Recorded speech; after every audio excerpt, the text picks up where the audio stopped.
ಪತ್ರಿಕಾಗೋಷ್ಠಿಗೆ ಸ್ವಾಗತವನ್ನು ಕೋರ್ತಾ, ಇವತ್ತು ವಿಜಯಪುರ ನಗರದಲ್ಲಿ ಏನು ಸರ್ಕಾರಿ ವೈದ್ಯಕೀಯ ಕಾಲೇಜು ಹೋರಾಟ ಮಾಡಬೇಕು ಸ್ಥಾಪನೆಗಾಗಿ ಹೋರಾಟ ಸಮಿತಿ ಇತ್ತು, ಆ ಸಮಿತಿಯ ಹಿರಿಯ ಸದಸ್ಯರನ್ನ ಬಂಧನ ಮಾಡಿರ್ತಕ್ಕಂಥದ್ದನ್ನ ಖಂಡಿಸಿ ಇವತ್ತು ನಾವು ಪತ್ರಿಕಾಗೋಷ್ಠಿಯನ್ನು ಕರೆದಿದ್ದೇವೆ. ಈ ಪತ್ರಿಕಾಗೋಷ್ಠಿಯನ್ನು ಉದ್ದೇಶಿಸಿ ಈ ನಾಡಿನ ಪ್ರಗತಿಪರ ಚಿಂತಕರಾಗಿರ್ತಕ್ಕಂಥ ಹಿರಿಯರಾಗಿರ್ತಕ್ಕಂಥ ಬಸವರಾಜ ಸುಳಿಬಾವಿ ಸರ್ ಇದ್ದಾರೆ. ಅದೇ ರೀತಿ ಬಸವಾದಿ ಶರಣರ ತತ್ವ ಆದರ್ಶದ ಮೇಲೆ ಹೋರಾಟ ಮಾಡ್ತಾ ಇರ್ತಕ್ಕಂಥ ಪ್ರಭುಗೌಡ ಪಾಟೀಲ್ ಸಾಹೇಬ್ ಇದ್ದಾರೆ. ಅದೇ ರೀತಿ ದಲಿತ ವಿದ್ಯಾರ್ಥಿ ಪರಿಷತ್ತಿನ ಜಿಲ್ಲಾ ಅಧ್ಯಕ್ಷರಾಗಿರ್ತಕ್ಕಂಥ ಅಕ್ಷಯ್ ಕುಮಾರ್ ಅಜ್ಮರಿ ಇದ್ದಾರೆ. ಅದೇ ರೀತಿ ನಾನು ಶ್ರೀನಾಥ್ ಪೂಜಾರಿ ಪತ್ರಿಕಾಗೋಷ್ಠಿಯಲ್ಲಿ ಉಪಸ್ಥಿತರಿದ್ದೇನೆ. ಈ ಪತ್ರಿಕಾಗೋಷ್ಠಿಯನ್ನು ಉದ್ದೇಶಿಸಿ ಬಸವರಾಜ ಸುಳಿಬಾವಿ ಸರ್ ಮಾತನಾಡಿದರು. ಮಾಧ್ಯಮ ಮಿತ್ರರಿಗೆ ಮತ್ತೊಮ್ಮೆ ಸ್ವಾಗತ ಮಾಡ್ಕೊಳ್ತಾ,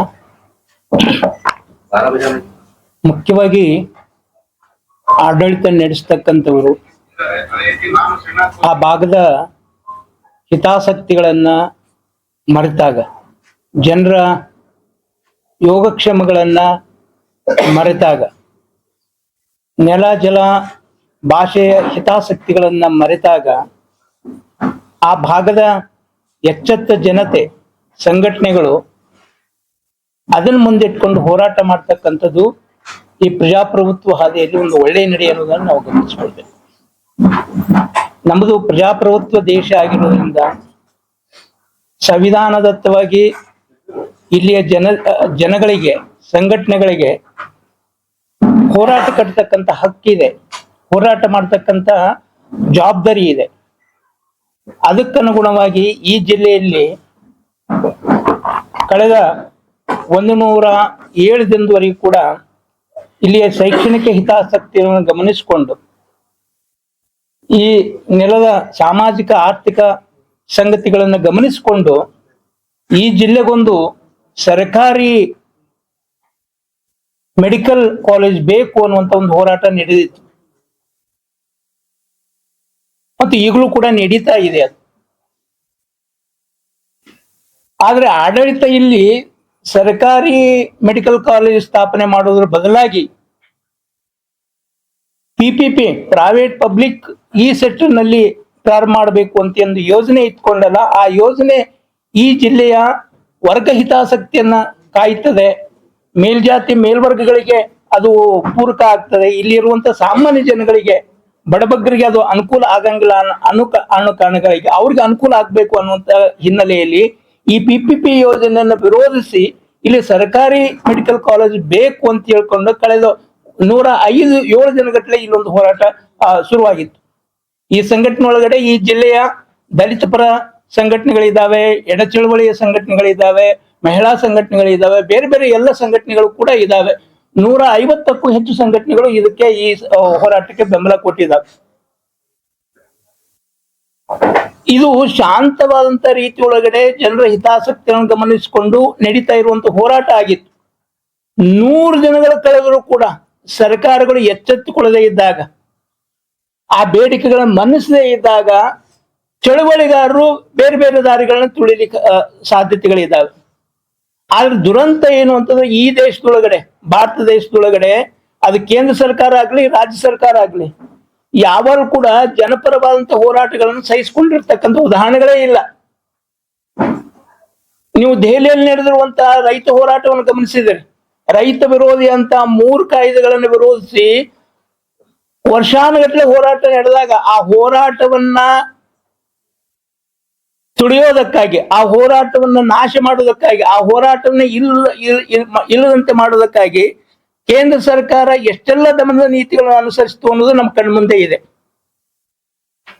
ಅದೇ ಮಾದರಿಯನ್ನ ರಾಜ್ಯ ಸರ್ಕಾರ ಕೂಡ, ಅದೇ ಮಾದರಿಯನ್ನೇ ಈ ರಾಜ್ಯ ಸರ್ಕಾರ ಇಲ್ಲೇನು PP ಮೆಡಿಕಲ್ ಕಾಲೇಜನ್ನು ವಿರೋಧಿಸಿ ಇಲ್ಲಿ ಸರ್ಕಾರಿ ಮೆಡಿಕಲ್ ಕಾಲೇಜನ್ನ ಸ್ಥಾಪನೆಗೆ ಒತ್ತಾಯಿಸಿ ಏನು ಹೋರಾಟ ನಡೀತಲ್ಲ, ಆ ಹೋರಾಟವನ್ನ ದೆಹಲಿಯಲ್ಲಿ ನಡೆದಿರುವಂತಹ ದಮನದ ನೀತಿಯ ಮಾದರಿ ಒಳಗಡೆ ಇಲ್ಲಿಯ ಹೋರಾಟವನ್ನು ಹತ್ತಿಕ್ಕತಕ್ಕಂಥ ಪ್ರಯತ್ನ ಮಾಡಿದೆ ಅನ್ನೋದಕ್ಕೆ ಮೊನ್ನೆ ನಡೆದಿರುವಂತಹ ಎಲ್ಲ ಉದಾಹರಣೆಗಳು ಸಾಕ್ಷಿಯಾಗಿದ್ದಾವೆ. ಇದೊಂದು ಪೂರ್ವ ಯೋಜಿತವಂತ ಯೋಜನೆ. ಈ ದಮನದ ನೀತಿ ಏನಿದೆಯಲ್ಲ, ಏಕಾಏಕಿಯಾಗಿ ಹುಟ್ಕೊಂಡಿರುವಂತ ಯೋಜನೆ ಅಲ್ಲ. ಅದು ನಮ್ಮ ಮೇಲ್ನೋಟಕ್ಕೆ ಅದು MB ಪಾಟೀಲ್ ಮನೆಗೆ ಮುತ್ತಿಗೆ ಹಾಕೋದಕ್ಕೆ, ಗೃಹ ಕಚೇರಿ ಅಂತ ಏನಿದೆಯಲ್ಲ ಅಲ್ಲಿ ಮುತ್ತಿಗೆ ಹಾಕೋದಕ್ಕೆ ಹೋಗಿದ್ರು. ಆ ಕಾರಣಕ್ಕಾಗಿನೇ ಅವರು ಬಂಧಿಸಲಾಯಿತು ಅನ್ನುವಂಥದ್ದು ಮೇಲ್ನೋಟಿಗೆ ಗೊತ್ತಿರುವಂತ ಸಂಗತಿ. ಆದ್ರೆ ಈ ಜಿಲ್ಲಾಡಳಿತ, ಈ ಪೊಲೀಸ್ ವ್ಯವಸ್ಥೆ ತುಂಬಾ ಯೋಜನೆಯನ್ನು ಮಾಡ್ಕೊಂಡನೆ, ಇದನ್ನ ಅಜೆಂಡಾ ಇಟ್ಕೊಂಡನೆ ಈ ಹೋರಾಟವನ್ನು ಹತ್ತಿಕ್ಕತಕ್ಕಂಥ ಪ್ರಯತ್ನ ಮಾಡಿದೆ ಮತ್ತು ಅದರಲ್ಲಿ ಯಶಸ್ವಿಯಾಗಿದೆ ಅಂತ ನಾವು ಅನ್ಕೊಂಡಿದ್ದೀವಿ. ಅಂದ್ರೆ ಇಲ್ಲಿ 9ನೇ ತಾರೀಕು ಬಿಜಾಪುರ ಜಿಲ್ಲೆಗೆ ಸಿಎಂ ಬರ್ತಾ ಇರೋದ್ರಿಂದ, ಮೊನ್ನೆ ಸಿದ್ದರಾಮಯ್ಯ ಬರ್ತಾ ಇರೋದ್ರಿಂದ, ಆ ಬರುವಂತ ಪೂರ್ವ ಹಿನ್ನೆಲೆಯಲ್ಲಿ ಇಲ್ಲಿ ಯಾವುದೇ ಹೋರಾಟದ ಟೆಂಟ್ಗಳು ಇರಬಾರದು ಅಂತ ಯೋಚನೆ ಇಟ್ಕೊಂಡನೆ ಈ ಹೋರಾಟವನ್ನು ಹತ್ತಿಕ್ಕತಕ್ಕಂಥ ಪ್ರಯತ್ನ ನಡೀತು ಅನ್ನೋದನ್ನು ನಾವು ನೋಡ್ತಾ ಇದ್ವಿ. ಅಲ್ಲಿ ನಡೆದಿರುವಂತ ಘಟನೆಗಳು ನೆಪ ಮಾತ್ರ. ಅಲ್ಲಿ ಈ ಪೊಲೀಸರು ಬಿನ್ ಡ್ರೆಸ್ ಮೇಲೆ ಹೋಗುವಂತ ಅಗತ್ಯ ಏನಿತ್ತು? ಏನ್ ಸಾವಿರಾರು ಜನ ಸೇರಿದ್ರ? ಅಲ್ಲಿ ಸೇರಿದ್ದೆ 100 ಜನಗಳು, 100-150 ಜನಗಳಲ್ವಾ? ಇನ್ನು ಅದು ಮುಟ್ಟಿಲ್ಲ ಅವ್ರ ಮನೆಗೆ. ಅಲ್ಲಿ ಸೇರಿರುವಂತ 106 ಜನಗಳ ಮಧ್ಯೆ ಇವ್ರು ಬಿನ್ ಡ್ರೆಸ್ ಮೇಲೆ ಹೋಗುವಂತ ಅಗತ್ಯ ಏನಿತ್ತು? ಅವರನ್ನ ಪ್ರವೋಕ್ ಮಾಡೋದಕ್ಕೆ, ಅವರನ್ನ ಪ್ರಚೋದನೆ ಮಾಡೋದಕ್ಕಾಗಿನೇ ಈ ಪೊಲೀಸರು ಬಿನ್ ಡ್ರೆಸ್ ನಲ್ಲಿ ಹೋಗಿ ಆ ರೀತಿಯ ಪ್ರಚೋದನೆ ಮಾಡೋದ್ರ ಮೂಲಕ ಒಂದು ಗಲಭೆಯನ್ನು ಎಬ್ಬಿಸ್ತಕ್ಕಂಥ ಕೆಲಸವನ್ನ ಈ ಪೊಲೀಸರೇ ಮಾಡಿದ್ದಾರೆ ಅಂತ ನಾವು ಅನ್ಕೊಳ್ತಾ ಇದ್ದೀವಿ. ಅಂದ್ರೆ ಇದು ಪೂರ್ವಯೋಜಿತವಾಗಿನೇ ಅಲ್ಲಿ ಒಂದು ಗಲಭೆಯನ್ನು ಸೃಷ್ಟಿ ಮಾಡಿ ಅವ್ರನ್ನ ಆ ಹೋರಾಟದಿಂದ ಹಿಂತೆಗೆದುಕೊಳ್ಳುವಂಗೆ ಮಾಡೋದಕ್ಕಾಗಿ ಅವ್ರನ್ನ ಬಂಧಿಸಿ ಇಲ್ಲಿ ಬಂದಿರುವಂತಹ ಟೆಂಟ್ಗಳನ್ನು ಕಿತ್ತುವಂತ ಕೆಲಸಗಳನ್ನು ಮಾಡಿದ್ದಾರೆ. ಅಲ್ಲಿ ಟೆಂಟ್ಗಳನ್ನು ಕಿತ್ತುವುದೇನಿದೆಯಲ್ಲ, ಪ್ರಜಾಪ್ರಭುತ್ವ ವಿರೋಧಿ ಅಂತ ಕ್ರಮ, ಅದು ಸಂವಿಧಾನ ವಿರೋಧಿಯಾದಂತ ಕ್ರಮ. ಅದು ಅಂದ್ರೆ ಪ್ರಜಾಪ್ರಭುತ್ವ ರಾಷ್ಟ್ರದೊಳಗಡೆ ಸಂವಿಧಾನದತ್ತವಾಗಿ ಹೋರಾಟ ಮಾಡ್ತಕ್ಕಂಥ ಎಲ್ಲಾ ಹಕ್ಕುಗಳಿರುವಾಗ ಅಲ್ಲಿರುವಂತ ಹೋರಾಟ ಸತ್ಯಾಗ್ರಹದ ಟೆಂಟ್ ಅನ್ನು ಕಿತ್ತಕ್ಕಂಥ ಕೆಲಸ ಮತ್ತೆ ಈ ಪೊಲೀಸರು ಮಾಡಿರುವಂತ ವರ್ತನೆ ಏನಿದೆಯಲ್ಲ, ಆ ವರ್ತನೆ ಅತ್ಯಂತ ಪರಮಾಧಿಕಾರದಿಂದ ಕೂಡಿರುವಂತ, ಸರ್ವಾಧಿಕಾರದಿಂದ ಕೂಡಿರುವಂತದ್ದು. ಅದು ಅಲ್ಲಿರುವಂತ ಹೋರಾಟಗಾರನ್ನ ಅವಾಚ್ಯ ಶಬ್ದಗಳಿಂದ ನಿಂದಿಸಿದ್ದನ್ನ ನಾವು ನೋಡಿದ್ದೀವಿ. ಇವ್ರಿಗೆ ಮಧ್ಯರಾತ್ರಿ ಒಳಗಡೆ ಟೆಂಟ್ ಕಿತ್ತುವಂತ ಅಗತ್ಯ ಏನಿತ್ತು? ಮಧ್ಯರಾತ್ರಿ ಒಳಗಡೆ ಹೋಗುವಂತ ಅಗತ್ಯ ಏನಿತ್ತು ಅಲ್ಲಿ ಅವ್ರಿಗೆ? ಅಲ್ಲಿ ಏನಾದ್ರು ಗಲಭೆ ನಡೆಯುತ್ತಾ? ಏನಾದ್ರು ನಡೆಯುತ್ತೆ? ಮಧ್ಯರಾತ್ರಿ ಒಳಗಡೆ ನಾವು ಮಧ್ಯರಾತ್ರಿ ಒಳಗಡೆ ಯಾವುದೇ ಹೋರಾಟಗಳನ್ನ ಬಂದ್ ಮಾಡುವಂತ ಉದಾಹರಣೆಗಳು ಇಲ್ಲಿ ಬಿಜಾಪುರದಲ್ಲಿ ಫಸ್ಟ್ ಟೈಮ್ ಆಗಿದ್ದು ಅಂತ ಕಾಣಿಸ್ತದೆ. ಮಧ್ಯರಾತ್ರಿ 12-1 ಗಂಟೆವರೆಗೆ ಹೋಗಿ ಅಲ್ಲಿ ಕಿತ್ತುವಂತ ಕೆಲಸ ಏನ್ ನಡೀತಾ ಇದೆಯಲ್ಲ, ಇದು ಆಡಳಿತದ ದುರ್ವರ್ತನೆಯನ್ನ, ದುರಹಂಕಾರವನ್ನ ತೋರಿಸ್ಕೊಡ್ತದೆ, ಪ್ರಜಾಪ್ರಭುತ್ವ ವಿರೋಧಿತನವನ್ನು ತೋರಿಸ್ಕೊಡ್ತದೆ. ಅದು ಮತ್ತೆ ಇದು ಎಲ್ಲವೂ ಕೂಡ ಪೂರ್ವ ಯೋಜಿತ ಕ್ರಮ ಅಂತ ಹೇಳುವುದನ್ನ ಈ ಎಲ್ಲ ಸಾಕ್ಷಿಗಳು ನಮ್ಮ ಎದುರುಗಡೆ ಇದ್ದಾವೆ. ಅಲ್ಲಿ ಏನಾದ್ರೂ ಕೂಡ ಅವರು ನಿಯಮ ಉಲ್ಲಂಘನೆ ಮಾಡಿದ್ರೆ ನೋಟಿಸ್ ಕೊಡುವಂತ ಹಕ್ಕಿ ಇದೆ. ಇವ್ರು ಕಿತ್ತುವಂತ ಹಕ್ಕಿ ಏನಿದೆ? ಇವ್ರು ಟೆಂಟ್ ಹಾಕಿರುವಂತದನ್ನ ಹೋರಾಟಗಾರ ಹಾಕಿರುವಂತ ಸತ್ಯಾಗ್ರಹದ ಟೆಂಟ್ ಅನ್ನ ಕಿತ್ತುವಂತ ಅಧಿಕಾರ ಪೊಲೀಸರು ಕೊಟ್ಟವ್ರು ಯಾರು? ಇದೆಲ್ಲವೂ ಕೂಡ ನಾವು ಇವತ್ತು ಯೋಚನೆ ಮಾಡ್ಕೊಳ್ಬೇಕಾಗಿದೆ. ಹೀಗಾಗಿ ಇದು ಎಲ್ಲದಕ್ಕೂ ಕೂಡ ಈ ಜಿಲ್ಲೆಯ ಪೊಲೀಸರು ಮಾತ್ರ ಕಾರಣ ಅಲ್ಲ, ಅದಕ್ಕಿಂದಿರುವಂತ ಈ ಜಿಲ್ಲೆಯ ಉಸ್ತುವಾರಿ ಮಂತ್ರಿಗಳಿದ್ದಾರಲ್ಲ, MB ಪಾಟೀಲ್ ಕೂಡ ನೇರುವಂತ ಹೊಣೆಗಾರರು ಅದು.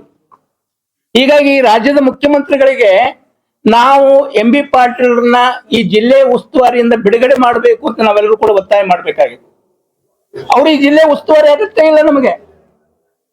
ಒಬ್ಬ ಉಸ್ತುವಾರಿ ಮಂತ್ರಿ ಜನರ ಹಿತಾಸಕ್ತಿಯನ್ನು ಕಾಯ್ಬೇಕು. ಅವನು ಅಲ್ಲ, ಜನರ ಹಿತಾಸಕ್ತಿಗಾಗಿ ನಡೆಯುವಂತ ಹೋರಾಟವನ್ನ ಬರ್ಲಿಕ್ಕೆ ಹೇಳುವಂತದ್ದಲ್ಲ ಅದು. ಹೀಗಾಗಿ ಈ ಎಲ್ಲ ಹೊಣೆಗಾರಿಕೆಯನ್ನು ಹೊತ್ತುಕೊಂಡು ಸ್ವತಃ MB ಪಾಟೀಲ್ರೇ ಉಸ್ತುವಾರಿ ಮಂತ್ರಿಯಿಂದ ಹಿಂತೆಗೆದುಕೊಳ್ಬೇಕು. ಅವ್ರು ಹಿಂತೆಗೆದುಕೊಳ್ಳದೆ ಇದ್ರೆ ಈ ರಾಜ್ಯದ ಮುಖ್ಯಮಂತ್ರಿ ಆಗಿರ್ತಕ್ಕಂಥ ಸಿದ್ದರಾಮಯ್ಯನವರು ಪ್ರಜಾಪ್ರಭುತ್ವವಾದಿಗಳು, ಸಮಾಜವಾದಿಗಳು, ಈ ರೀತಿಯಂತ ಎಲ್ಲ ವಿದ್ಯಮಾನಗಳನ್ನ ಅವರು ಅರಿತುಕೊಂಡಂತವರು, ಅವ್ರ ಜನರ ಹಿತಾಸಕ್ತಿಗಾಗಿ ಬದ್ಧರಾಗಿರ್ತಕ್ಕಂಥವ್ರು. ಅವರು ಈ ಪಾಟೀಲ್ ಗೌಡಿಕೆ ಅನ್ನುವಂಥದ್ದು ಏನಿದೆಯಲ್ಲ, ಈ ಉಸ್ತುವಾರಿ ಇಲ್ಲಿ ಸಾಕು ಅಂತ ಹೇಳಿ ಜನಸಾಮಾನ್ಯರ ಹಿತಾಸಕ್ತಿ ಕಾಯ್ತಕ್ಕಂತ ಒಬ್ಬ ಬೇರೆ ಮಂತ್ರಿಯನ್ನ ಈ ಜಿಲ್ಲೆ ಉಸ್ತುವಾರಿ ನೇಮಕ ಮಾಡಬೇಕು ಅಂತಾನೆ ನಮ್ಮ ಮೊದಲನೇದು ಆಗ್ರಹ ಆಗಿದೆ. ಎರಡನೇದು, ಸಿದ್ದರಾಮಯ್ಯನವರು ಮತ್ತು ಈ ರಾಜ್ಯದ ಗೃಹ ಮಂತ್ರಿ ಆಗಿರ್ತಕ್ಕಂಥ ಪರಮೇಶ್ವರ್ ಅವರು ಈ ಹೋರಾಟದ ಸಂದರ್ಭದೊಳಗಡೆ ಈ ಪೊಲೀಸರು ಯಾಕೆ ಬಿನ್ ಡ್ರೆಸ್ ನಲ್ಲಿ ಹೋದ್ರು? ಅದು ದೊಡ್ಡ ಸಂಖ್ಯೆ ಇಲ್ಲಿ. ಈ ಕುರಿತಾಗಿ ಇದರ ಹಿಂದಿರುವಂತ ಹುನ್ನಾರಗಳೇನು, ಇನ್ನಿರುವಂತ ಕಾರ್ಯತಂತ್ರ ಏನು, ಈ ಕುರಿತಾಗಿ ಒಂದು ಇಲಾಖೆ ತನಿಖೆಯನ್ನ IGP ಹಂತದೊಳಗಡೆ ನೇಮಕ ಮಾಡಬೇಕು. IGP ಅವರು ಒಂದು ಇಲಾಖೆ ಹಂತದ ತನಿಖೆಯನ್ನು ಮಾಡಿ ಇಡೀ ಪೊಲೀಸರಿಗೆ ಈ ಜವಾಬ್ದಾರಿಯಾಗಿರುವಂತ ಈ ತರ ದುಂಡಾವರ್ತನೆಗೆ ಕಾರಣ ಆಗಿರ್ತಕ್ಕಂಥ ಎಲ್ಲ ಪೊಲೀಸರನ್ನ ಈ ಜಿಲ್ಲೆಯಿಂದ ವರ್ಗಾವಣೆ ಮಾಡಬೇಕು ಅಂತ ನಮ್ಮ ಎರಡನೇ ಬೇಡಿಕೆ ಆಗಿದೆ. ಇಲ್ಲಿ ಇವ್ರ ಅಗತ್ಯ ಇಲ್ಲ. ಇದು ಅಂದ್ರೆ ಈ ರೀತಿ ಅಂತ ದಮನ ಮಾಡುವಂಥದ್ದು ಏನಿದೆಯಲ್ಲ, ಇದು ಇವತ್ತು ಹೋರಾಟಗಾರನ ಜೈಲು ಹಾಕಿದಾರಂತ ನಾವು ತಿಳ್ಕೊಂಡಿದ್ದೀವಿ. ಅದು ಹೋರಾಟಗಾರರು ಜೈಲಿಗೆ ಹಾಕಿರುವಂಥದ್ದಲ್ಲ. ಈ ನಮ್ಮ ದೇಶದ ಸಂವಿಧಾನ ಏನಿದೆಯಲ್ಲ, ನಮ್ಮ ದೇಶದ ಸಂವಿಧಾನ ಏನು ಹೋರಾಟ ಮಾಡ್ತಕ್ಕಂಥ ಹಕ್ಕನ್ನು ಕೊಟ್ಟಿದೆಯಲ್ಲ, ಆ ಹಕ್ಕನ್ನು ಕೊಟ್ಟಿರುವಂತ ಸಂವಿಧಾನವನ್ನೇ ಇವತ್ತು ಅರೆಸ್ಟ್ ಮಾಡಿ ಜೈಲಿನಲ್ಲಿ ಇಟ್ಟಂಗಾಗಿದೆ. ಆ ಸಂವಿಧಾನ ಬರೆದಂತ ಅಂಬೇಡ್ಕರ್ ಅವರನ್ನೇ ಜೈಲಿನಲ್ಲಿ ಇಟ್ಟಂಗಾಗಿದೆ. ಒಬ್ಬ ಹಿರಿಯ ದಲಿತ ಹೋರಾಟಗಾರನ್ನ ಯಾವುದೇ ಕಾರಣ ಇಲ್ದೇನೆ ಜೈಲಿಗಟ್ಟುವುದೇನಿದೆಯಲ್ಲ, ಈ MB ಪಾಟೀಲ್ ಆಗ್ಲಿ ಅಥವಾ ಈ ಜಿಲ್ಲೆ ಆಡಳಿತ ಆಗ್ಲಿ ಅಥವಾ ಈ ರಾಜ್ಯದ ಮುಖ್ಯಮಂತ್ರಿಗಳಾಗ್ಲಿ ದಲಿತ ನಾಯಕರನ್ನ ಜೈಲಿಗಟ್ಟಿ ಮಾಡುವಂಥದ್ದು ಏನಿದೆ? ಅದು ಯಾವ ಹಿತಾಸಕ್ತಿಯನ್ನು ಕಾಯ್ಲಿಕ್ಕೆ ಹೊಂಟಿದ್ದಾರೆ? ಯಾರ ಹಿತಾಸಕ್ತಿಯನ್ನು ಕಾಯ್ಲಿಕ್ಕೆ ಹೊಂಟಿದ್ದಾರೆ ಅನ್ನುವಂಥ ಪ್ರಶ್ನೆಗಳು ನಮ್ಮ ಎದುರುಗಡೆ ಬರ್ತವೆ. ಅಲ್ಲಿ ಯಾವುದೇ ಒಂದು ಇಡೀ ಜಿಲ್ಲೆಯ ಜನರ ಹಿತಾಸಕ್ತಿಯನ್ನ ಮುಂದಿಟ್ಕೊಂಡು ಹೋರಾಟ ಮಾಡಿದ್ರೆ, ಹೋರಾಟ ಮಾಡ್ತಕ್ಕಂಥ ದಲಿತ ಮುಖಂಡನನ್ನ, ಅದು ಏನು ಸೀನಿಯರ್ ಸಿಟಿಜನ್ ಅನ್ನ ಅವ್ರನ್ನ ಜೈಲಿಗಟ್ಟುವಂಥದ್ದು ಕ್ರಮ ಏನಿದೆಯಲ್ಲ, ಅವ್ರ ಹಿಂದೆ ಮಾಡಿರುವಂತ ಹೋರಾಟಗಳ ಇತಿಹಾಸ ಚರ್ಚೆಯನ್ನು ಗಮನಿಸ್ಕೊಳ್ಬೇಕು. ಎಲ್ಲಾದ್ರೂ ಗುಂಡಾಗರ್ತಿ ವರ್ತನೆ ಮಾಡಿದ್ರ, ಯಾವತ್ತಾದ್ರೂ ಮಾಡಿದ್ರ? ಈ ರೀತಿಯಾಗಿ ದಲಿತ ನಾಯಕರನ್ನ ಜೈಲಿನಟ್ಟಿ ಇವ್ರು ಯಾರ ಹಿತಾಸಕ್ತಿಯನ್ನು ಕಾಯ್ಲಿಕ್ಕೆ ಹೊಂಟಿದ್ದಾರೆ? ಅಂದ್ರೆ ದಲಿತರನ್ನ ಜೈಲಿನಲ್ಲಿ ಇರ್ಬೇಕು, ಗೌಡ್ರು ಇಲ್ಲ ಅಧಿಕಾರದಲ್ಲಿ ಇರ್ಬೇಕಾ? ಪಾರ್ಟಿ ಅಧಿಕಾರದಲ್ಲಿ ಇರ್ಬೇಕಾ? ಇವತ್ತು ನಾವು ಚುನಾವಣೆ ಬಂದಾಗ ದಲಿತರು ಬೇಕು, ಅವ್ರು ಬೇಕು, ಎಲ್ಲರೂ ಬೇಕು. ಆದ್ರೆ ಆಡಳಿತ ಮಾಡುವಂಥದ್ದು ಗೌಡ್ರು, ಪಾಟೀಲರು ಇತ್ಯಾದಿಗಳು. ಸೊ ಅವ್ರ ಮಾತು ಕೇಳ್ಕೊಂಡು ಈ ರೀತಿಯಾಗಿ ಜನತೆ ಹಿತಾಸಕ್ತಿಯನ್ನು ಗಮನದಲ್ಲಿಟ್ಕೊಂಡು ಕೆಲಸ ಮಾಡುವ ಹೋರಾಟ ಮಾಡ್ತಕ್ಕಂಥ ಹೋರಾಟಗಾರನ್ನ ಜೈಲಿನಲ್ಲಿ ಇಟ್ಕೊಂಡು ಏನ್ ಮಾಡ್ತಾ ಇದ್ದಾರೆ ಅಂತ ನಾವು ನೇರವಾಗಿ ಈ ರಾಜ್ಯದ ಮುಖ್ಯಮಂತ್ರಿಗಳನ್ನ ಕೇಳ್ಬೇಕಾಗ್ತದೆ. ಈ ಎಲ್ಲ ಹಿನ್ನೆಲೆ ಒಳಗಡೆ ಬಹಳ ಮುಖ್ಯವಾಗಿ ನಾಳೆ 9ನೇ ತಾರೀಕು ಬಿಜಾಪುರಕ್ಕೆ ಸಿದ್ದರಾಮಯ್ಯನವರು ಬರ್ತಾ ಇದ್ದಾರೆ. ಈಗಾಗಲೇ MB ಪಾಟೀಲ್ ಇವರೆಲ್ಲರೂ ಕೂಡ ಒಂದು ಸ್ಪಷ್ಟಪಡಿಸಿದ್ದಾರೆ, ನಾವು ಇಲ್ಲಿ PPPಯನ್ನ ಮಾಡಿದ್ರೆ ಹಿಂದೆ ತಕ್ಕೋತೀವಿ ಅನ್ನುವಂತ ಹೇಳಿಕೆಯನ್ನ ನಿಮ್ಮ ಎದುರುಗಡೆನೆ ಹೇಳಿದ್ದಾರೆ ಅನ್ನೋದು ನಮ್ಗೆಲ್ರಿಗೂ ಗೊತ್ತಿದೆ. ಸೊ 9ನೇ ತಾರೀಕು ಈ ರಾಜ್ಯದ ಮುಖ್ಯಮಂತ್ರಿಗಳು ಬಿಜಾಪುರ ಜಿಲ್ಲೆಗೆ ಬಂದಾಗ ನಾವು ಯಾವುದೇ ಕಾರಣಕ್ಕೆ ಈ ಜಿಲ್ಲೆಯಲ್ಲಿ ಈ PPP ಯೋಜನೆ ಇತ್ತಲ್ಲ, ಮೆಡಿಕಲ್ ಕಾಲೇಜ್ ಸ್ಥಾಪನೆ ಮಾಡುವಲ್ಲಿ ಅದರಿಂದ ಹಿಂಪಡಿತೀವಿ ಅನ್ನೋಂಥದ್ದೊಂದು ಘೋಷಣೆ ಮಾಡಬೇಕು ಅಂತ ನಾವು ಒತ್ತಾಯ ಮಾಡ್ತೀವಿ. ಮತ್ತೆ ಅಲ್ಲಿವರೆಗೆ ಅವ್ರು ಘೋಷಣೆ ಮಾಡಿದ್ರು ಸರಿ, ಇಲ್ದಿದ್ರೆ ಹೋರಾಟ ಮುಂದುವರಿತದೆ. ಈಗಲೂ ಹೋರಾಟ ಮುಂದುವರಿದೆ. ನಿನ್ನೆ ನಾನು ಆ ಜೈಲಿನಲ್ಲಿರುವಂತ ಎಲ್ಲ ಹೋರಾಟಗಾರನ್ನ ಭೇಟಿಯಾಗಿ ಬಂದೆ. ನಾನು ಇವತ್ತಿನಿಂದ ಆ ಜೈಲಿನಲ್ಲಿನೇ ಅವ್ರ ಹೋರಾಟವನ್ನು ಮುಂದುವರಿಸ್ತಾರೆ. ಜೈಲಿನಲ್ಲಿ ಹೋರಾಟ ಮುಂದುವರಿಸ್ತಾರೆ. ಅವ್ರು ಏನು ಅವ್ರನ್ನ ಜೈಲಿಗೆ ಕಟ್ಟಿದಾರಲ್ಲ, ಜೈಲಿಗೆ ಹೊಟ್ಟಿದ್ರೆ ಅವ್ರ ಹೋರಾಟ ತಣ್ಣಗಾಗೋದಿಲ್ಲ. ಜೈಲಿನಲ್ಲೇ ಇದ್ಕೊಂಡು ಅವ್ರ ಹೋರಾಟ ಮುಂದುವರಿಸ್ತಾರೆ.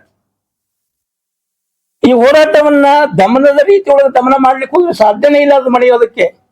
ಅವ್ರು ನ್ಯಾಯಯುತವಾದಂತ ಬೇಡಿಕೆಗಳನ್ನ ಈಡೇರಿಸೋದ್ರ ಮೂಲಕ ಅದಕ್ಕೆ ಒಂದು ಪರಿಹಾರ ಕಂಡುಕೊಳ್ಬೇಕು ಹೊರತು ದಮನದ ಮೂಲಕ ಪರಿಹಾರ ಕಂಡುಕೊಳ್ತೀನಿ ಅಂದ್ರೆ ಅದು ಯಾವತ್ತೂ ಕೂಡ ಸಾಧ್ಯ ಇಲ್ಲ. ಮತ್ತು ಇದು ಬಸವಣ್ಣನ ನಾಡಿದು, ಅನ್ಯಾಯದ ವಿರುದ್ಧ ಧ್ವನಿ ಎತ್ತಿದಂತ ಚಳವಳಿಯ ನಾಡಿದು.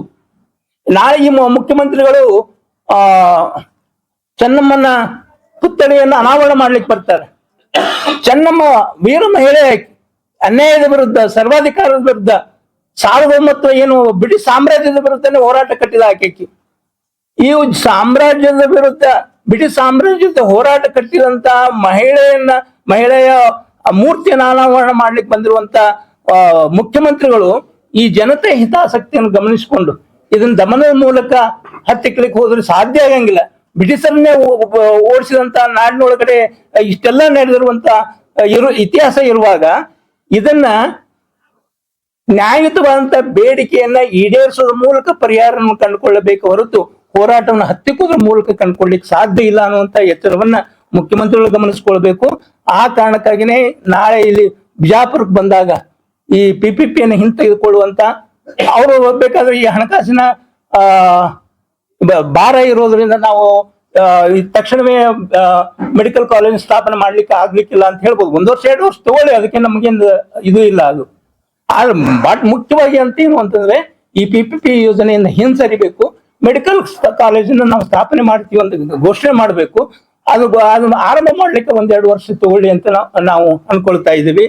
ಮತ್ತು ಬಹಳ ಮುಖ್ಯವಾಗಿ ಈ ಬಂಧನ ಮಾಡಿರುವಂತ ಏನು 6 ಜನ ಹೋರಾಟಗಾರರು ಏನಿದ್ದಾರೆ, 27 ಜನರ ಮೇಲೆ ಏನು FIR ಮಾಡಿದ್ದಾರೆ, ಇದೆಲ್ಲೂ ಕೂಡ ಆ FIR ಗಳನ್ನು ಓದಿದ್ರೆ ನಮ್ಗ ಏನ್ ನಗು ಬರ್ತದೆ.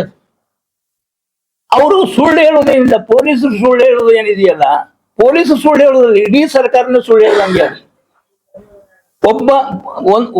ಸರ್ಕಾರ ಜವಾಬ್ದಾರಿಯುತವಾಗಿರ್ತದೆ. ಅದು ಏನಿದ್ರು ಕೂಡ ಸಂವಿಧಾನದ ಭಾಷೆ ಒಳಗೆ ಮಾತಾಡ್ಬೇಕಾಗ್ತದೆ, ಸತ್ಯ ದಾರಿ ಒಳಗೆ ಮಾತಾಡ್ಬೇಕಾಗ್ತದೆ. ಸುಳ್ಳನ್ನು ಅದನ್ನೇ ಸೃಷ್ಟಿ ಮಾಡ್ಲಿಕ್ಕೆ ಎಲ್ಲಿ ಬರ್ತದೆ ಅದು? ಅದು ಸುಳ್ಳು ಹೇಳೋದ್ರ ಮೂಲಕ ಇಡೀ ಸಿದ್ದರಾಮಯ್ಯ ಸರ್ಕಾರವನ್ನ ಬೆತ್ತಲೆ ಮಾಡಿರುವಂತ ಕೆಲಸ ಈ ಪೊಲೀಸರಿಂದ ಆಗಿದೆ. ಇಲ್ಲಿ ಇಲ್ಲಿ ಏನಾದ್ರು ಸುಳ್ಳು ಹೇಳಿದಾರಲ್ಲ, ಅವರು ಒಂದು ಸುಳ್ಳಿನ ಸಂಕಟನ ಕಟ್ಟಿದಾರಲ್ಲ, ಆ ಸಂಕಟನದ ಮೂಲಕ ಅವರು ಇಡೀ ಸಿದ್ದರಾಮಯ್ಯ ಸರ್ಕಾರವನ್ನ ಜನರ ಎದುರುಗಡೆ ಬೆತ್ತಲೆ ಮಾಡಿದ್ದಾರೆ. ಅದು ನಾಚಿಕೆ ಆಗ್ಬೇಕು ಅವ್ರಿಗೆ, ಅದ್ರ ಹೊಣೆಗಾರಿಕೆಯನ್ನು ಹೊರಬೇಕು. ಅವರು ಸತ್ಯವನ್ನು ಹೇಳಿ ಏನಾದ್ರು ಎದುರಿಸಬೇಕು ಹೊರತು ಸುಳ್ಳನ್ನು ಹೇಳಿ ಅಲ್ಲ. ಅದು ನಮ್ಮ ಕುತ್ತಿಗೆ ಹೆಚ್ಚಲಿಕ್ಕೆ ಬಂದಿದ್ರು, ಇತ್ಯಾದಿಗಳು ಬಂದ್ರು ಅಂತ ಹೇಳಿದ್ರೆ, ಹೋರಾಟಗಾರರು ಇದನ್ನು ಹೇಳಿದ್ರೆ ಎಲ್ಲಿ ಬರ್ತದೆ ಅದು? ಏನಾದ್ರು ಹೇಳಿ ಜನರು ನಂಬುವಂಗೆ ಏನಾದ್ರು ಹೇಳ್ಬೇಕು, ಜನರಿಗೆ ನಂಬುವಂಗೆ ಏನಾದ್ರು ಹೇಳ್ಬೇಕು. ಅವ್ರು ಸುಳ್ಳು ಹೇಳಿದ್ರು ಕೂಡ ಅದು ನಂಬುವಂಗೆ ಇರ್ಬೇಕು. ಆ ಸುಳ್ಳು ಹೇಳುದು ಏನಿದೆಯಲ್ಲ, ಆ ಸುಳ್ಳು ಹೇಳೋದ್ರ ಮೂಲಕ ಅವರು ಬತ್ತಲಾಗುವುದಲ್ಲ, ಇಡೀ ಸರ್ಕಾರವನ್ನು ಬತ್ತಲು ಮಾಡಿದ್ದಾರೆ. ಆ ತರದ ಘಟನೆ ಇಲ್ಲಿ ಈ ನಾಡಿನೊಳಗಡೆ ಆಗಿರುವಂತದ್ದು ಅದು ಅತ್ಯಂತ ದುರಂತವಾದದ್ದು, ಅತ್ಯಂತ ಕೆಟ್ಟತನದ್ದು ಅಂತ ಕೂಡ ಹೇಳ್ತಾ, ಒಟ್ಟಾರೆಯಾಗಿ ಈ ವಿಷಯಗಳನ್ನ ಗಮನದಲ್ಲಿ ಇಟ್ಕೊಂಡು ನಾಳೆ 9ನೇ ತಾರೀಕಿಗೆ ಬರುವಂತ ಮುಖ್ಯಮಂತ್ರಿಗಳು ಇಡೀ ಈ PPPಯನ್ನು ಹಿಂತೆಗೆದುಕೊಂಡು ಸರ್ಕಾರಿ ಕಾಲೇಜನ್ನು ಸ್ಥಾಪನೆ ಮಾಡೋದಕ್ಕೆ ಒಂದು ಘೋಷಣೆ ಮಾಡಬೇಕು ಅಂತ ಹೇಳಿ ನಾವೆಲ್ಲರೂ ಕೂಡ ಒತ್ತಾಯಿಸ್ತೀವಿ. 9ನೇ ತಾರೀಕಿಗೆ ಮೊದಲೇ ಅವರು ಬೇರೆ ಸಿಗದ ರೀತಿಯಲ್ಲಿ ಏನೋ ಹೊಣಾರ ಮಾಡಾಕ್ತಾರೆ. ಹೊರಗೆ ಬಂದ್ರೆ ಮತ್ತೆ ಸಿಎಂ ಕಾರ್ಯಕ್ರಮ ಮತ್ತೆ ಇದು ಮುಜುಗರ ಆಗ್ಬೋದು ಅಂತ ಹೇಳಿ ಅದು ತಡಕ್ಕೇನು ಅವ್ರ ಬಿಲ್ ಕೊಡಿಸಬಾರ್ದು 9ನೇ ತಾರೀಕು ಹೊಣಾರ ತಮ್ಮ ಅಭಿಪ್ರಾಯ. ನಮಗೂ ಕೂಡ ಅದರ ಮಾಹಿತಿಗಳು ಇದ್ದಾವೆ. ಬಹುಶಃ ಇವ್ರು ಆ ತರದ ತಂತ್ರ ಮಾಡಬಹುದು, ಆಡಳಿತ ಮಾಡುವಂತರು ಪೊಲೀಸರು ಈ ತಂತ್ರ ಮಾಡಬಹುದು. ಇವರು ಕಣ್ಣು ಮುಚ್ಚಿದ್ದಾರೆ ಅಂತ ಹೇಳ್ಕೊಂಡು ಈ ಜಿಲ್ಲೆಯ ನ್ಯಾಯಾಂಗವೂ ಕಣ್ಣು ಮುಚ್ಚಿದೆ ಅಂತ ನಾವು ಅಂದ್ಕೊಂಡಿಲ್ಲ. ಇವ್ರು ಸುಳ್ಳು ಹೇಳ್ತಾ ಇದ್ದಾರೆ ಅಂತಂದ್ರೆ ಈ ಸುಳ್ಳು ಸಂಕಥನವನ್ನು ಈ ಇದು ನ್ಯಾಯಾಲಯ ನಂಬುತ್ತಿದೆ ಅಂತ ನಾವು ಅನ್ಕೊಂಡಿಲ್ಲ. ಬಹುಶಃ ನ್ಯಾಯಾಲಯ ಇದನ್ನೆಲ್ಲವನ್ನು ಪರಾಮರ್ಶಿಕೊಂಡು ಹೋರಾಟಗಾರರಿಗೆ ಅವ್ರಿಗೆ ಬೇಕಾಗಿರುವಂತ ಬೇಲು ಕೊಡ್ತಾರೆ ಅನ್ನುವಂತ ಒಂದು ಭಾವನೆ ನಾವು ಇಟ್ಕೊಂಡಿದ್ದೀವಿ.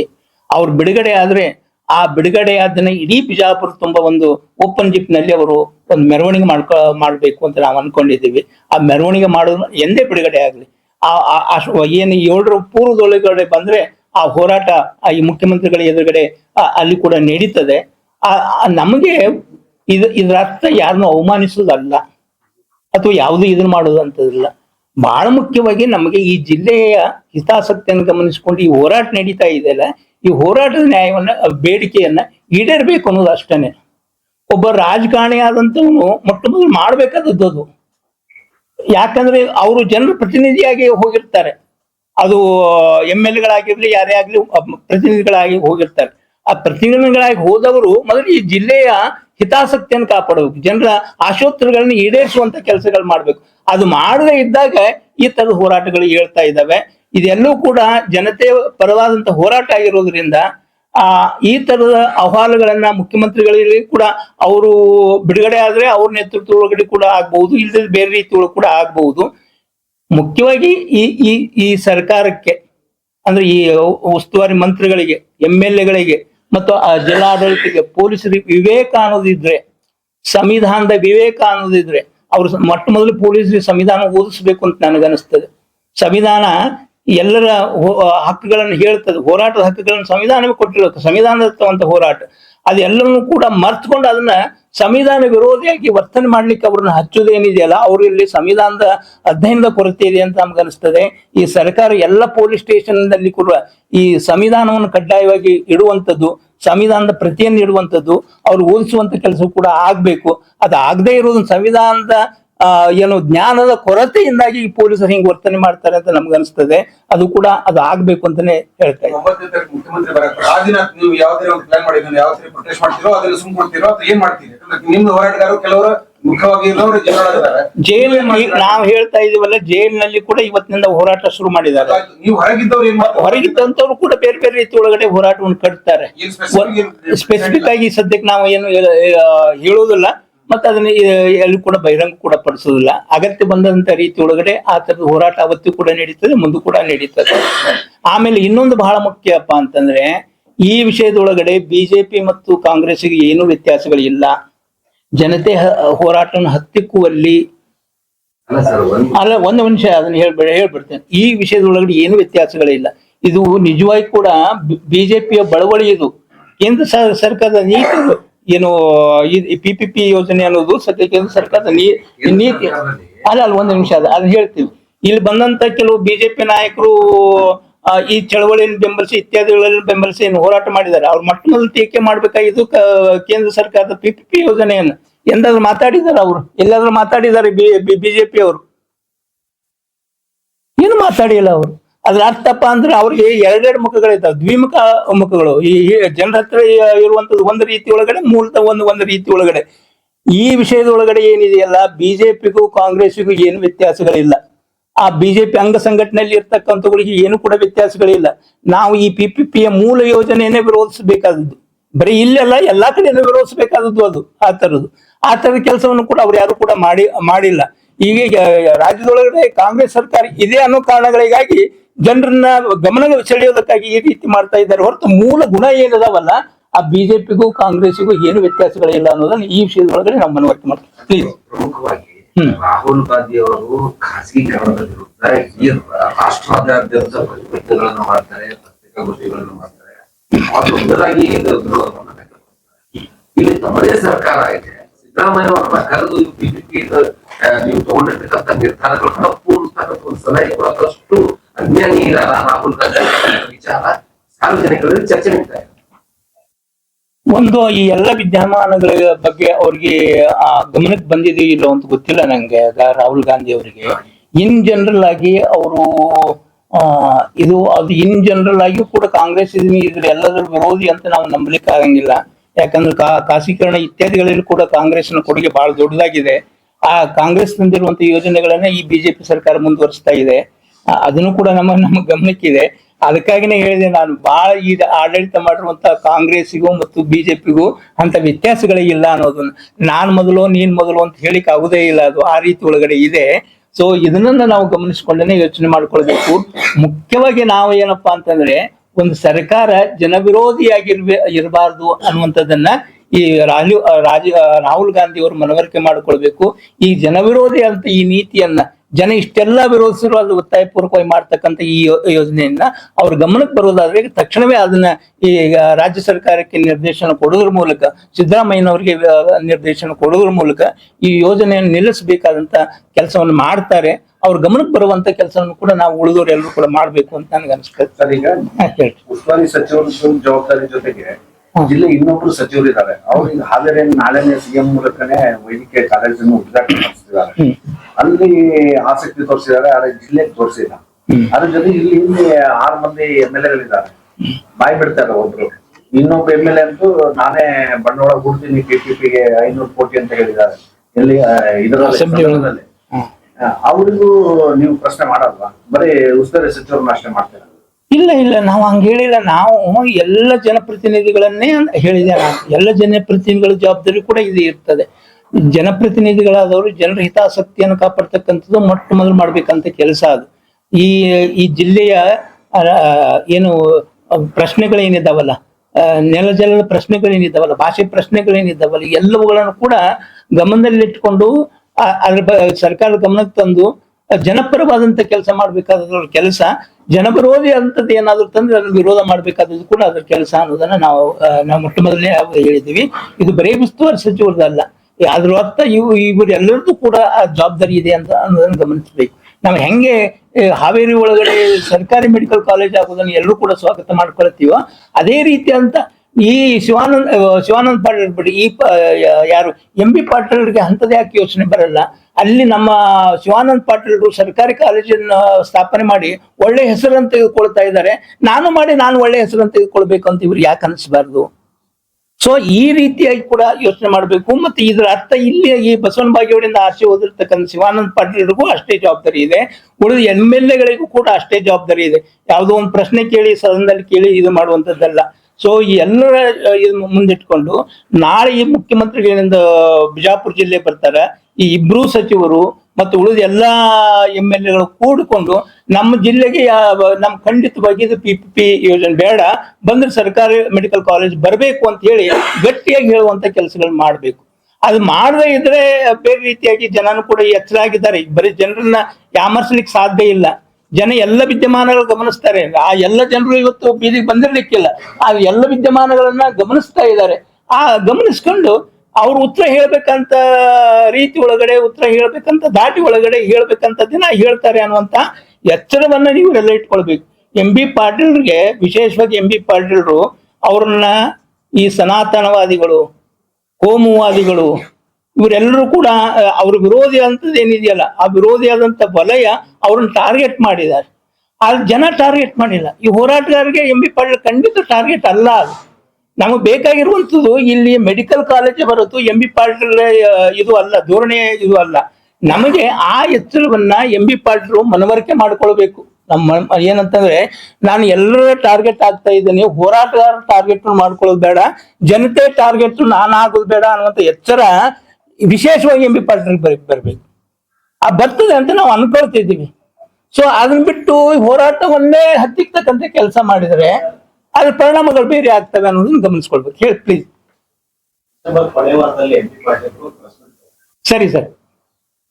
PPP ಹೋರಾಟ ಮುಂದೆ PPP ಸ್ಥಾಪನೆ ವಿಚಾರ ಕೈಬಿಟ್ಟ ವಿಚಾರ ಸಚಿವ ಶಿವಾನಂದ ಪಾಟೀಲ್ ಮತ್ತು ತಾವು CM ಅವ್ರ ಜೊತೆ ಮಾತಾಡಿದೀವಿ.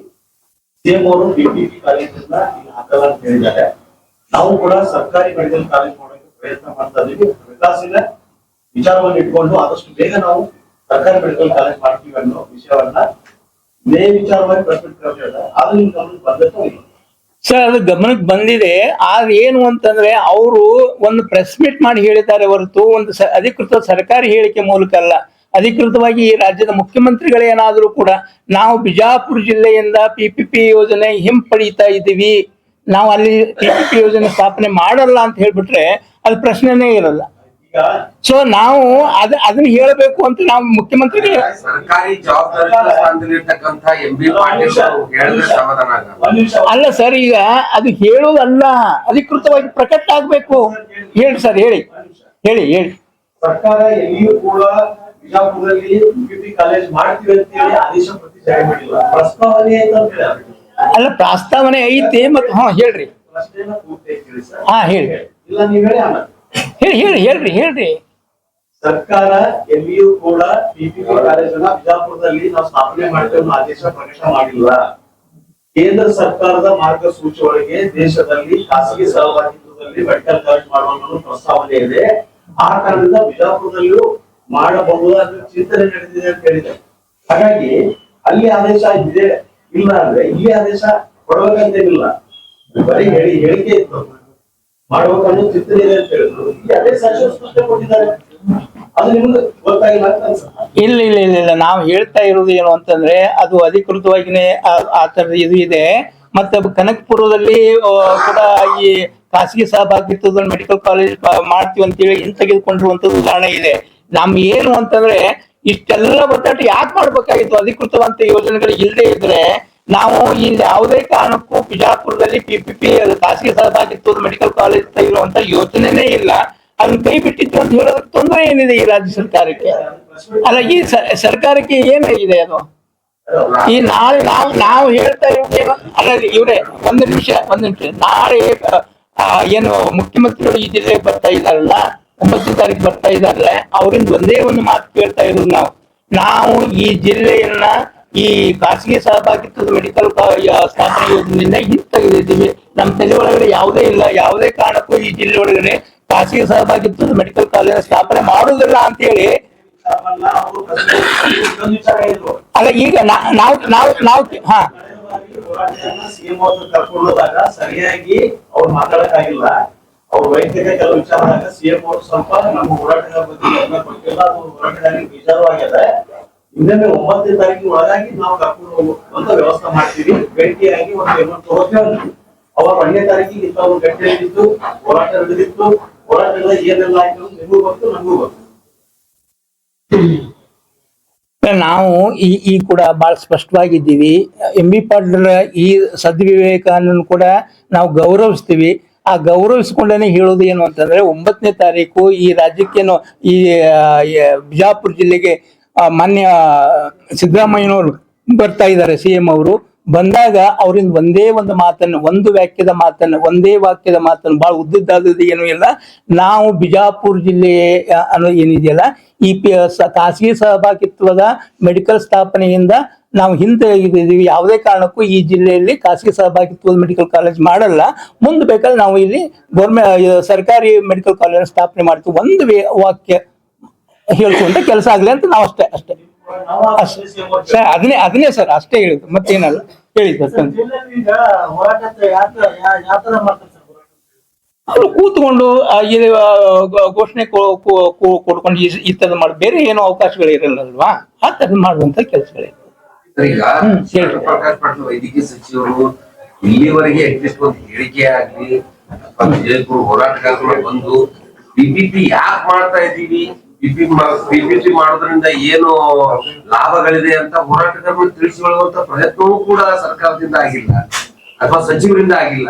ಇದೇ ಪಕ್ಕದ ಜಿಲ್ಲೆ ಆಗ್ಬೇಕಾಗಿತ್ತು, ಇಲ್ಲವೋ ಇದೂ ಕೂಡ ಮಾಡಿಲ್ಲ. ಇದು ತಾವು ಏನ್ ಹೇಳ್ತೀವಿ? ನಿಜಾನೇ ಕೂಡ. ಒಂದು ನೀವು ಹೇಳಿದ್ ಸರಿ ಇದೆ.